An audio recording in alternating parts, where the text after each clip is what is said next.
તો જામનગર જિલ્લામાં ગુજરાત માધ્યમિક શિક્ષણ બોર્ડ દ્વારા જાહેર કરાયેલા ધોરણ 10ના પરિણામમાં જામનગર જિલ્લાએ શાનદાર સફળતા નોંધાવી છે। જામનગર જિલ્લાનું કુલ પરિણામ આ વર્ષે 85.08% રહ્યું છે।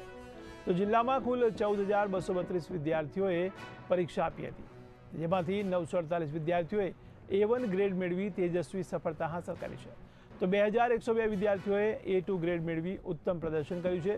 તો ધ્રોલ કેન્દ્ર 93% સાથે જિલ્લામાં પ્રથમ રહ્યું છે, જ્યારે જોડિયા કેન્દ્ર 91.09% સાથે દ્વિતીય સ્થાને રહ્યું છે। જામજોધપુર અને જામનગર ગ્રામ્ય કેન્દ્રોએ પણ 86%થી વધુ પરિણામ નોંધાવી શિક્ષણ ક્ષેત્રે પોતાની મજબૂત ઓળખ ઊભી કરી છે। જિલ્લાની 38 શાળાઓએ 100% પરિણામ મેળવી ઇતિહાસ રચ્યો છે, જે જામનગર જિલ્લાના શિક્ષણ ક્ષેત્ર માટે ગૌરવની બાબત બની ગઈ છે। વિદ્યાર્થીઓની મહેનત, શિક્ષકોનું માર્ગદર્શન અને વાલીઓના સહયોગથી આ ભવ્ય સફળતા શક્ય બની છે।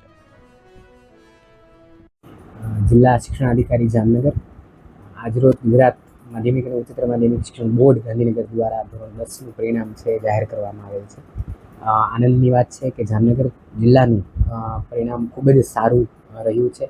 85.05% જામનગરનું પરિણામ આવેલ છે। ઘણી બધી શાળાઓ એવી છે કે જેમનું પરિણામ 70% ઉપર છે।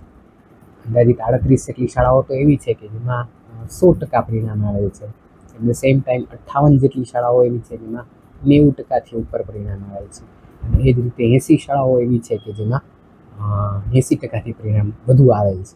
એટલે અંદાજિત 201 જેટલી શાળાઓ આપણી એવી છે કે જેનું 70%થી વધારે પરિણામ આવેલ છે। તમામ વિદ્યાર્થીઓ અને શાળાઓને અભિનંદન પાઠવું છું સમગ્ર જિલ્લા વહીવટીતંત્ર તરફથી।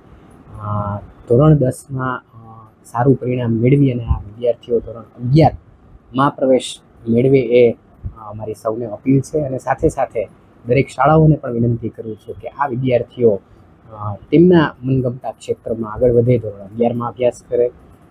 એ સિવાય પણ ITI નું ક્ષેત્ર પણ એમના માટે ખુલ્લું છે, એટલે એમાં પણ વિદ્યાર્થીઓ પ્રવેશ મેળવી અને પોતાની કારકિર્દીનું ઘડતર કરી શકે છે।